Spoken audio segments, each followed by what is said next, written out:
Hej og B. I dag skal vi lære noget om salte. Og inden vi gør det, så har jeg lige lavet en lille dagsorden. Vi starter med opsamling for sidste time. Så har jeg lavet dagens mål, altså det vigtigste for timen. Så er dagens emne jo salt, så har jeg kaldt det salt mere end bare det, vi kommer på ægget. Så skal vi have noget med nyt emne, der hedder reaktionsskemaer. Og i forbindelse med reaktionsskemaer, så skal vi have opsamling fra forsøget, I lavede sidste gang. Det er forsøg, der hedder neutralisation. Og til sidst i dag i videoen, der skal vi have en opsamling. Men vi starter med dagens mål. Dagens mål, der er faktisk 2 mål i dag. Det første mål, det er at vide, hvad det kemiske begreb salte dækker over, og hvilke egenskaber de har. Så det er første del af den her lektion, det kommer til at fungere med salte og deres egenskaber. Anden del af den her video, den kommer til at handle om reaktionsskemaer. Og i den forbindelse, der er dagens mål så, at man skal kunne løse simple syre-base-reaktionsskemaer.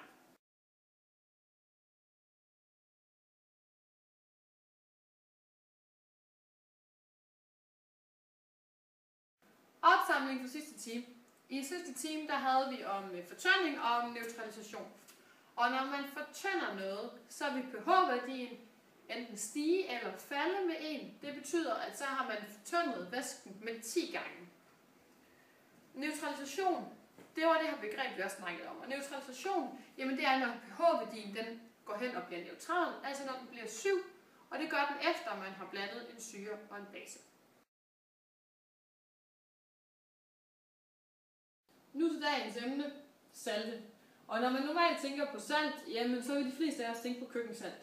Men i fysik-kemi, der dækker salt over lidt mere end bare køkkensalt. Jeg har skrevet, at et salt det er en kemisk forbindelse af metalioner og syrerestioner. Og i og med, at det er ioner, så ved vi jo fra de tidlige timer, at så er det noget med, at vi har afgivet nogle elektroner eller optaget nogle elektroner.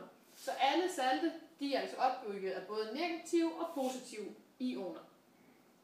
Jeg har lavet et reaktionsskema herovre, hvor der står metal plus en syre, det vil sige at metal og syre reagerer. Og det man får ud af metal og en syre reagerer, så får man salt og hydrogen. Og i tidligere timer, så havde vi et forsøg med mig, hvor man kan huske, at hydrogen det var den gas, når man satte ild til, så lavede den sådan en lyd. Jeg har lavet et konkret eksempel til jer.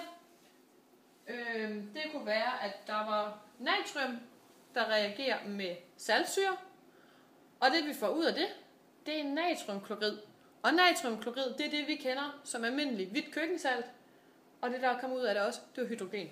Så det man skal huske ved salte, det er simpelthen, det er en kemisk forbindelse, altså en reaktion, hvor et metal reagerer med en syre, og så får vi salt og hydrogen ud af det. Jeg har vist et eksempel på salt. Det er sandsynligvis det, I kender heroppe, almindelig hvidt køkkensalt. Men for at vise jer noget andet, så kan salte altså også være rødt eller blåt. Når man snakker om salte, så er salte opbygget af det, der hedder ionbindinger. Og ionbindinger, det har vi lært noget om i den tidligere video. Og grunden til, at de gør det her med ionbindinger, det er jo igen med oktetreglen. Alle ønsker at opfylde oktetreglen. Jeg har valgt det her op.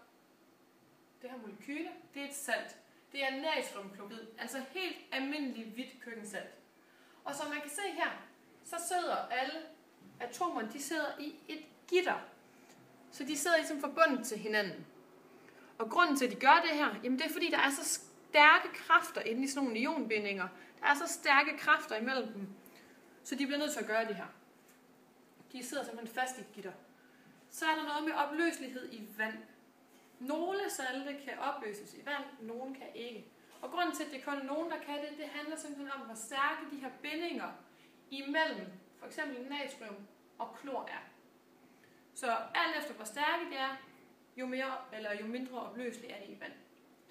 Når man kigger på det her, når man kigger på det her molekyler, der er heroppe, så kan man se, at for hver af de her natrium ioner, der er, altså de blå, så er der 6 klor-ioner. Der er 4 på plan, og 1 over og 1 under. Så hver natriumion er omdrikket af 6. Og det er simpelthen en fast struktur, det har hver gang. Så når man tænker på et salt, hvis det så er på fast form, altså det man kender så for almindelig køkkensalt, når man hælder det ud, så sidder alle ionerne fast inde i et gitter. Når man snakker lidt om salte, så har jeg jo sagt, at der findes mange forskellige salte. Jeg har lavet sådan et skema herovre, hvor vi jo ved, at salte det bliver lavet af metal, der reagerer med en syre.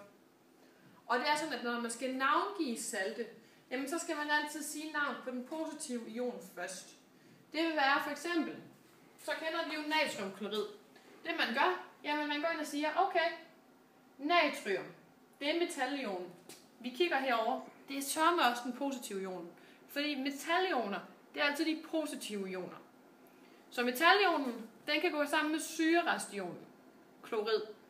Og hvis man kigger på den, så er syrerestionen altid den negative ion. Det vil sige, at hvis jeg skulle skrive det som en molekyle, så vil jeg skrive natrium først, og så klorid. Det her skema, det viser bare nogle forskellige typer af metalioner og syrerestioner, og det er ligesom et virkemiddel for, hvordan man kan lave reaktioner.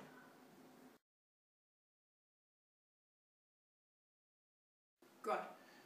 Vi har faktisk haft en video tidligere om reaktionsskemaer, men der kommer lige en lille reminder her.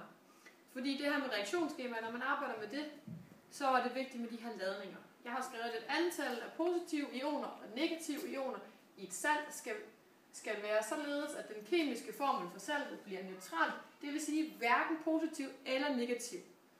Det betyder helt seriøst, at når man snakker om de her salte, så er der hverken en positiv ladning eller negativ ladning. Så der må ikke være nogen plusser eller minuser for meget. Det skal passe sådan, så der er lige mange plusser, som der er minuser.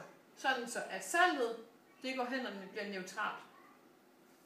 Og i forbindelse med de her reaktioner, der havde I et forsøg sidste gang, neutralisation A og B. Der brugte I noget natriumhydroxid til at neutralisere saltsyre med. Og et af de her, jeg har skrevet de 3 spørgsmål op, der var, hvilke ioner er der i saltsyre, hvilke ioner er der i natriumhydroxid, og væsken, der er fordampet, hvad er der tilbage. Og hvilke ioner der er i saltsyre. Saltsyre, det er jo det, vi kalder HCl. Jeg har skrevet det op hernede, at ionerne fra saltsyre, det må være hydrogen, den vi kender fra syre, H+, og Cl-. Hvilke ioner er der fra natriumhydroxid? Der er natrium, hvilket vi også ved er et metal. Og så er der OH-, hvilket var kendetegn for basen. Det, der så sker, det er, at nu går vi ind og reagerer, sådan så at natrium går sammen med klorid, og man kan se, at natrium har en ladning på plus, og klorid har en ladning på plus. De går ind og bliver til natriumklorid. Og her kan man se, at det salt, der kommer ud af det, det er neutralt, fordi der var kun 1 minus, og der var 1 plus. Så går hydrogen ind og reagerer med hydroxid. Og der kan man igen se, at hydroxid har 1 ladning i minus, og hydrogen har 1 ladning i plus. De går over og danner H2O, altså vand, og bliver hermed neutrale.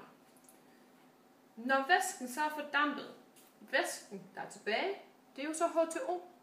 Når den så fordamper, så det vi egentlig har tilbage, som det hvide, I kender fra jeres neutralisation, det er natriumklorid. Så det I har tilbage fra jeres forsøg i den anden dag, det er helt almindelig køkkensalt. Godt. Vi er kommet til opsamlingen i dag. Og dagens mål, der var 2 mål for i dag. Det ene det var, at vi skulle vide, hvad salt var, og hvilke kemiske egenskaber det havde. Og det andet mål, det var, at vi skulle kunne skrive simple kemiske syre-base-reaktioner. Og et salt, det fandt vi ud af, at det var en kemisk forbindelse af en metalion, hvilket var de positive ioner, og syrerestionen, hvilket var de negative ioner. Og det passer med, at salte de lavet af de positive og negative ioner, der går sammen. Når man så skulle navngive saltene, så skulle man huske, at den positive ion altid skal først. Det vil sige, at metalionen skal altid først i navnet. Ellers så lærte vi også, at det salt, det sidder inde i et iongitter, og det er en ionbinding. I anden del, det andet mål med reaktionsskemaer, det vigtigste vi har lært i dag, det er det her med, at saltets ladning, det er neutralt. Det vil sige, at den positive ion skal gå ud med den negative ion. Det vil sige helt, hvis man tager det helt konkret, hvis der er 1 minus, så skal der være 1 plus. Er der 2 minus, så skal der være 2 plus. Det var alt for i dag. Vi ses på mandag.